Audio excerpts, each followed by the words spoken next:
Hey everybody, Who's Your Jedi here with another review for you. This time talking episode 12 of season 2 of Riverdale, The Wicked and the Divine. And this is another really solid episode of the series. There's lots of interesting stuff going on with everybody. So let's just kind of get right into it. We see some very, very grim developments with what's going on at the Cooper household. Betty has done at least something as a cam girl, and she's wearing that black wig from last season when she put the moves on Chuck as a ploy, and we saw like our first really huge glimpse that Betty has some serious issues. Um, so that was a nice little nod, a callback. You know, that wig sort of representing the darker side of Betty. We again continue to see more of the shady side of Chick with that guy coming down from the movie theater, coming down from his room. Not too hard to imagine what might have gone on there, because you know since when did they do interviews for like positions at movie theaters in people's homes? And of course, then there's the whole situation with some guy turning up at the Cooper house looking for Chick, and then the guy turning up dead, and Betty's mom frantically trying to scrub the guy's blood off the floor. I mean, holy hell. I mean, oh God. Yeah, next episode on that one is going to be crazy. Over on Jughead's side of the thing, we do see that he and Betty do become intimate. Which again, Betty is coming from quite the high of being with a guy, her boyfriend, for the first time. I mean, I guess this officially means they're back together. To coming home and finding your mom cleaning up near a dead body. Um, Things are for Jughead, of course. I mean, that's a high point for him. Unsurprisingly, Penny Peabody has returned, and she is not pleased. And she does correctly point out that by attacking her, Jughead had broken serpent law. You know, never mind all the shady stuff that Penny did. I mean, Jughead does point out that she was basically press ganging people into delivering drugs for her. And we do kind of find out that it was Tall Boy that did that to the statue, and that he's pretty much, if not formally allied with Penny, at least he's a supporter of her. You know, he did kind of get the impression that Tall Boy might. I don't get the impression that he wants to be the leader himself, but that he would be a very firm supporter of Penny being the new leader of the Serpents. And Jughead and company are pretty quickly able to sort that situation out. Tall Boy's kicked out of the Serpents, and you gotta imagine Penny is probably not terribly welcome there anymore. I mean, she did just basically demand to carve up the arm of the current leader's son, and said son did manage to save the day. I mean, Jughead does say that he's technically on Serpent probation, but even he thinks that this is kind of a BS thing. Jughead's in the doghouse a little bit, but this seems like something that's probably going to be pushed aside fairly quickly. So, moving on, we come to our big thing with what's going on with Archie as Hiram's intern, and Veronica's reaction to the idea of Archie finding out her family secrets. And the big thing here is that Hiram is not just a shady businessman, he is a full-on mafia boss.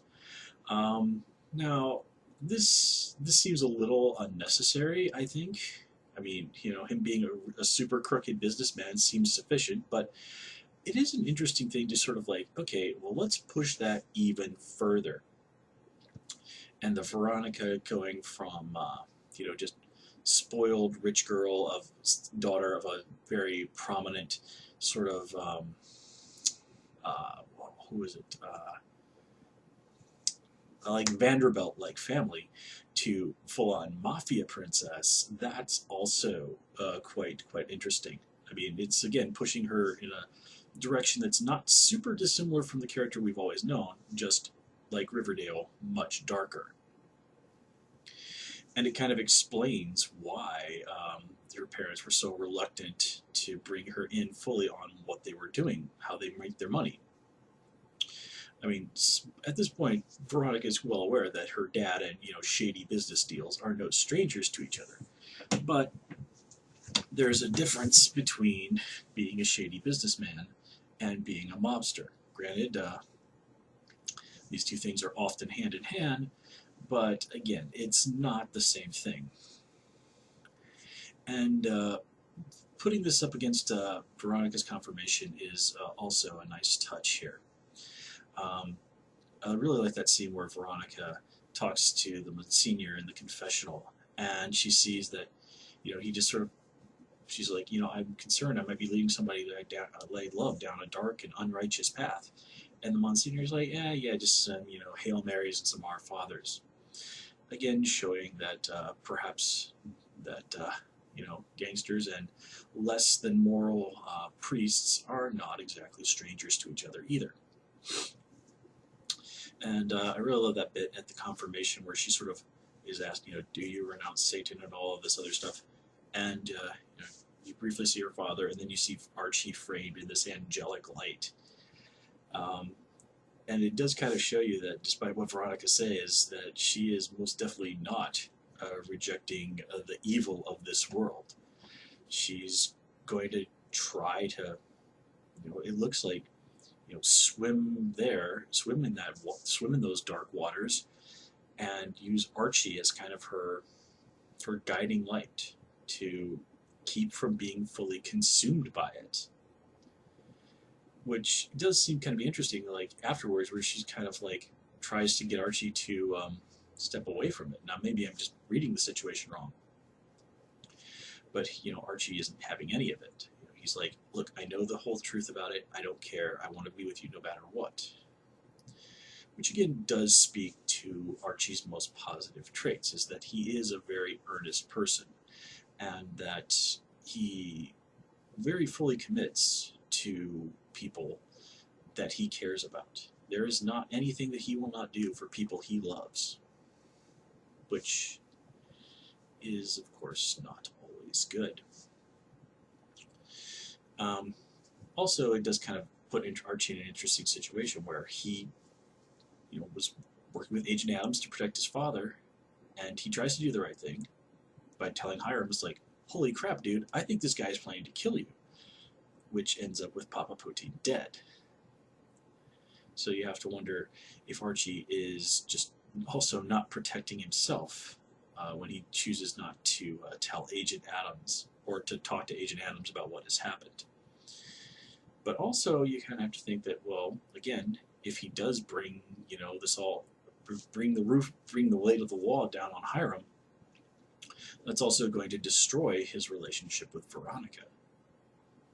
So, I mean, it really is just beautiful. Everybody is just dancing in this darkness, trying to hold on in their own ways to the good that's within them, and yet, it's sucking them all in.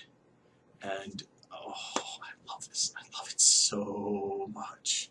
I love it so much. This is how you do sort of these darker interpretations of normally cheerful material.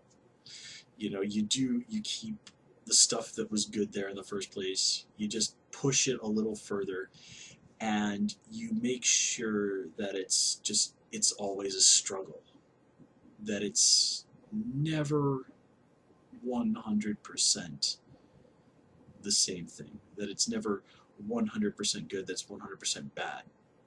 That's the easy way out. Always having there be both darkness and light. That's how you do stuff like this. And I'm just loving it.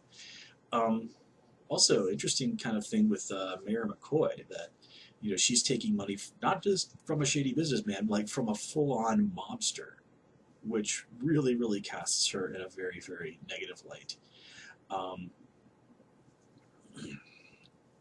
And you have to also wonder, like, what exactly did she put what kind of pressure is she putting on Josie here? Josie clearly wants no part of this, and we can only assume that her mother explained, like, look, Veronica, her dad is a mobster. And if that's the case, then yeah, no wonder Josie wants absolutely nothing to do with Veronica. And the fact that her mother would kind of push her to do this, even when she doesn't want to, again, just sort of shows you that, she's, it's a nice example. She thinks she's, taking care of Josie. Of course, as mayor, she has far more power than if she was just a private citizen. But she's forcing Josie to do things she doesn't want to do. She's doing business with a guy who we basically know for a fact has had someone murdered. And it's just classic, I'm doing these terrible things for a good reason. You have to wonder if in the back of her mind, Mayor McCoy isn't saying, what's good for Riverdale is good for me, and what's good for Riverdale is me. And kind of like LaGuerta on Dexter in the later seasons.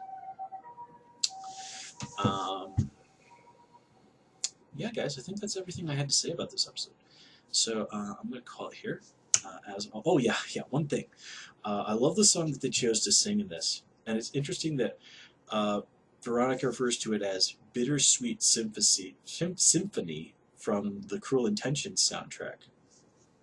I remember when this song originally came out, and for me it was Bittersweet Symphony by The Verve. That's the name of the band that sings the song. I've never seen Cruel Intentions, but it makes perfect sense that Veronica would know the song that way, because that's exactly the sort of movie that would be right up her alley. So, yeah, nice touch there.